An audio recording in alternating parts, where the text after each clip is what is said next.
이별 후 한동안 저는 매일 밤 휴대폰을 붙들고 있었습니다. 연락을 하면 안 된다는 걸 알면서도 혹시라도 그 사람이 먼저 메시지를 보낼까봐 잠들지 못하고 화면만 바라봤습니다. 새벽이 되도록 아무 알림이 울리지 않을 때마다 마음이 무너졌고 그런 제 자신이 한심해 보이기도 했습니다. 그러던 어느 날 충동적으로 전화를 걸었던 적이 있습니다. 미안하다는 말을 건네며 다시 시작하고 싶다고 얘기했지만 돌아온 답은 싸늘한 거절이었습니다. 상대방의 차가운 말투와 한마디 한마디가 제 머릿속에서 떠나질 않았고 이후로는 더더욱 어떻게 해야 할지 몰라 막막함 속에 하루하루를 보냈습니다.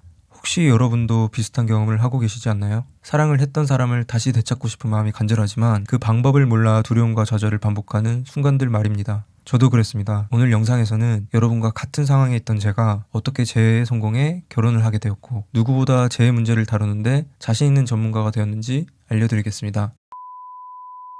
저 역시 재회를 시도하며 참 많은 실수를 했습니다. 상대를 잊지 못해 충동적으로 연락을 보낸 적도 있었고 그 사람이 중요했던 만큼 간절한 마음으로 내 속을 다 보여주며 이야기했던 적도 있었죠. 하지만 돌아온 건 차가운 반응뿐이었습니다. 이미 끝난 거잖아 라는 말에 머릿속이 하얘졌던 순간도 생생합니다. 그럴수록 상황은 더 나빠졌습니다. 연락을 하면 할수록 상대방은 더 멀어지는 것 같았고 저는 점점 초조해져서 감정적으로 행동하곤 했습니다. 그럴 때마다 밤마다 제 잘못만 곱씹으며 스스로를 자책했습니다. 왜 이거밖에 못했을까? 어떻게 하면 그 사람의 마음을 되돌릴 수 있을까? 라는 생각만 머릿속을 떠나지 않았죠. 혹시 여러분도 비슷한 경험을 하고 계시지 않나요? 상대방이 멀어진다는 걸 느낄수록 더 간절해지고 그 간절함이 오히려 상대방에게 부담이 된다는 걸 깨달을 때의 그 괴로운 말입니다. 하지만 이 시기에 중요한 건 마음만 앞서는 행동이 아니라 올바른 방향으로 준비하는 것입니다. 이제부터 제가 겪었던 실패를 교훈 삼아 여러분께 어떤 접근이 효과적일지 알려드리겠습니다. 저의 재회 상담가로서의 여정은 제가 직접 겪었던 실패와 깨달음에서 시작되었습니다. 많은 재회 방법에 대해 알아봤고 그 과정에서 제가 알게 된 사실은 대다수의 사람들이 이별의 본질적인 문제보다는 일시적인 해결책에 매달린다는 것이었습니다. 많은 재회 업체에서 말하는 재회 방법은 겉보기에는 그럴듯해 보입니다. 상대방의 연락을 기다리세요. 시간이 지나면 스스로 돌아올 겁니다. 혹은 이 메시지를 보내면 상대방의 마음이 움직일 거예요. 라는 식의 조언들은 처음에는 대단한 비밀 문장처럼 느껴질 수 있습니다. 그러나 이런 방식은 재회를 진정으로 원하고 절박한 마음에 있는 사람들에게 더 큰 실망과 좌절을 안겨줄 뿐입니다. 저 역시 과거에 이와 비슷한 조언들을 따라해본 경험이 있습니다. 이 과정은 단순히 시간 낭비에 그치지 않았습니다. 내가 더 이상 아무것도 할 수 없다는 무력감과 상대방이 더 멀어진 듯한 좌절감이 겹치며 심리적으로 더 큰 상처를 남겼습니다. 왜 이런 방식이 문제가 될까요? 첫 번째로는 근본적인 문제를 무시했기 때문이에요. 재회의 핵심은 이별의 원인을 이해하고 문제를 해결하는 데 있습니다. 그러나 대부분의 재회 업체의 방식은 이런 근본적인 문제를 외면합니다. 왜 이별에 이르렀는지에 대한 진지한 고민 없이 개개인의 상황을 무시하고 하나의 공식에만 의존하죠. 근본적인 문제를 무시했던 사례로는 다음과 같은 상황이 있을 수 있어요. A씨는 남자친구와의 이별 후 재회를 위해 재회업체를 찾았습니다. 남자친구는 연애 초기부터 A씨의 집착이 부담스럽다고 여러 차례 표현했지만 A씨는 이를 심각하게 받아들이지 않았습니다. 이별 당시 남자친구는 너의 관심과 걱정이 너무 크다 보니 내가 자유롭게 움직일 수 있는 공간이 부족하다는 느낌이 들어 라고 말하며 관계를 끝내려고 했지만 A씨는 이를 남자친구가 마음이 식어서 한 이야기로 치부했습니다. 타 재회업체는 이러한 상황을 제대로 이해하지 못한 채 매뉴얼에 정해진 대로 표면적인 해결책을 제시했습니다. 예를 들어 남자친구에게 거리를 두는 듯한 문자를 보내보세요. 너에게 더 해주고 싶은 것이 있었는데 못해줘서 아쉽지만 잘 지내. 같은 문장을 보내게 하거나 남자친구가 감동받을 만한 선물을 전해주라는 조언을 제시했습니다. 하지만 이런 조언은 A씨와 남자친구의 관계에 전혀 적합하지 않았습니다. 남자친구는 오히려 더 부담스러워하며 더 멀어져만 갔죠. 마치 건물에 기둥이 부러졌는데 페인트만 다시 칠하라고 하는 격이었죠. 기둥이 부러진 건물은 아무리 겉을 화려하게 꾸며도 결국 무너질 수밖에 없습니다. A씨와 남자친구의 관계도 마찬가지였습니다. 남자친구가 집착으로 인해 받았던 심리적 스트레스와 관계의 불균형은 해결되지 않은 채 문자와 선물 같은 거칠애로만 접근했기 때문에 진정성을 전달할 수 없었습니다. A씨가 재회를 위해 가장 먼저 해야 했던 것은 남자친구의 말에 담긴 진짜 메시지를 이해하는 것이었습니다. 집착하지 않아도 괜찮은 자신을 만들고 존중하는 태도를 배우는 것이 중요했습니다. 이를 통해 남자친구가 어디에 있든 누구와 있든 상관없이 스스로 안정감을 느끼고 행복을 찾을 수 있는 사람이 되는 것이 관계를 다시 쌓는 첫걸음이었습니다. 다행히 A씨는 여러 업체를 거치던 중 저를 찾아오게 되었고 저는 A씨와 함께 근본적인 문제를 찾아내고 그 문제를 해결하는 것이 얼마나 중요한지 알려드렸습니다. 그렇게 하여 남자친구에게 의존하지 않고 스스로 만족스러운 삶을 만들어가는 법과 이를 위해 필요한 행동들을 제시하며 진정성 있는 변화를 이끌어낼 수 있도록 도와드렸습니다. 제가 정의한 재회의 새로운 접근법은 바로 관계 재건축입니다. 이는 단순히 과거의 관계로 돌아가는 것이 아니라 관계를 기초부터 다시 설계하고 튼튼하게 세우는 과정을 의미합니다. 기존의 재해 방식이 겉으로만 꾸미는 리모델링에 그쳤다면 관계 재건축은 근본적인 문제를 파악하고 이를 해결하며 내적 성숙을 통해 더 견고한 관계를 만드는 데 초점을 맞춥니다. 타 업체에서 흔히 제시하는 재회 솔루션 중 하나는 상대의 마음을 돌릴 단 하나의 문자나 행동을 저는 지향하고 있습니다.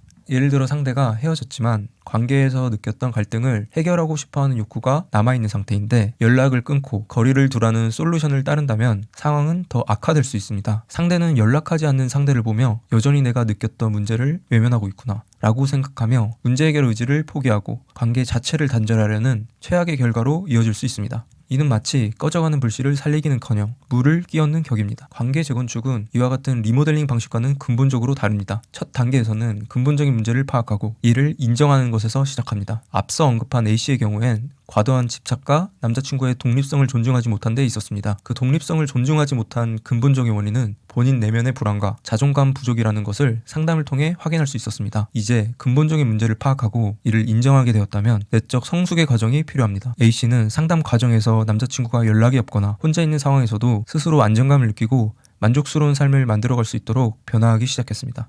예를 들어 이전에는 남자친구가 바빠서 혼자 쉬고 싶다고 하면 계속 전화하거나 불안에 휩싸였지만 이제는 그 시간에 친구를 만나거나 자신의 취미를 즐기는 식으로 스스로를 돌보는 방법을 배우게 된 거죠. 이러한 접근을 통해 상대가 원하는 모습을 그려갈 수 있습니다. 하지만 어떠한 재해 상담도 완벽한 것은 없기에 저희 상담 방식에 대한 현실적인 한계에 대해 솔직하게 말씀드리겠습니다. 관계 재건축은 상황에 따라 그 과정과 결과가 크게 달라질 수 있습니다. 상대적으로 문제가 단순하거나 상대방의 마음이 완전히 닫히지 않은 경우 1회 상담만으로도 충분히 원하는 바를 얻어갈 수 있습니다. 하지만 사연이 복잡하거나 관계의 근본적인 문제가 깊은 경우 1회 상담만으로는 부족할 수 있습니다. 이런 경우에는 내담자가 문제를 충분히 이해하고 변화를 이루는 과정을 함께 걸어가야 할 필요가 있습니다. 특히 오랜 습관이나 감정 패턴을 바꾸는 일은 단기간에 이루어지기 어렵습니다. 그래서 상담을 통해 빠른 결과를 기대하거나 상대방의 즉각적인 반응을 원하실 경우 만족하지 못할 수 있습니다. 또한 근본적인 문제를 인정하고 스스로를 돌아보는 일은 내담자에게 큰 심리적 부담이 될 수 있습니다. 자신의 행동이나 감정을 솔직하게 마주하는 것은 쉽지 않은 일이며 때로는 불편하고 고통스럽기도 합니다. 일부 내담자는 문제의 원인을 자신에게서 찾기보다는 외부 환경이나 상대방 탓으로 돌리며 변화를 거부하기도 합니다. 이런 경우에는 상담이 제대로 진행되지 않고 기대했던 변화를 이루기 어려운 상황에 직면할 수 있습니다. 이별은 분명 고통스러운 경험이지만 그것을 극복하는 과정에서 내담자는 자신의 감정을 더 잘 이해하고 새로운 삶의 방향을 발견할 수 있습니다. 이러한 저의 상담을 통해 만난 많은 분들이 재회에 성공한 후 자신만의 이야기를 들려주셨습니다. 아까 언급했던 A씨는 저와의 상담이 끝난 뒤 후기를 남겨주셨는데요. 본인은 연애 당시 자신의 집착이 상대방에게 큰 부담이었음을 몰랐다고 고백했습니다. A씨는 근본적인 문제도 모르고 노력했던 행동들이 그 사람에게는 큰 압박으로 다가갔을 거라는 걸 상담을 통해서야 알았어요 라고 말했습니다. 이후 변화된 모습을 본 상대방이 먼저 연락해와 두 사람은 이전보다 더 건강한 관계를 시작할 수 있었다고 합니다. 가장 기억에 남는 분 B씨에 대한 얘기도 해드리겠습니다. 그분은 이별 후 상대방의 소식에 매달리면서 자신의 삶을 잃어버린 상태였습니다. 그분은 상담 전에 매일 밤마다 상대방의 SNS를 확인하며 상대방이 올린 사진 하나하나에 감정적으로 쉽게 휘둘렸다고 합니다. 그 사람이 웃는 사진을 보며 제가 더 불안해지고 또 연락하고 싶어졌어요 라고 말하던 그 모습이 기억납니다. 상담 과정에서 자신이 왜 이런 행동을 반복했는지 돌아보고 스스로를 돌보는 법과 자기 존중을 배우며 점차 더 안정된 모습을 찾아갔습니다. 이후 상담 후기를 통해서 더 이상 상대방의 반응에 휘둘리지 않고도 제 삶에 집중할 수 있게 되었어요. 이런 변화가 상대방에게도 긍정적으로 느껴졌던 것 같아요 라며 자신감을 되찾은 모습을 보여주셨습니다. 이분들이 공통적으로 상담을 통해 얻은 변화는 분명했습니다. 이별의 원인을 근본적으로 이해하고 내적 성숙을 이루며 상대방과 더 건강한 관계를 만들어가는 것이었죠. 아직도 그렇게 노력한다고 재회가 될까라고 생각하시나요? 제가 그렇게 재회에 성공했습니다. 솔직히 과거에 저도 어차피 한번 헤어진 걸 다시 맞춘다고 뭐가 달라지겠어?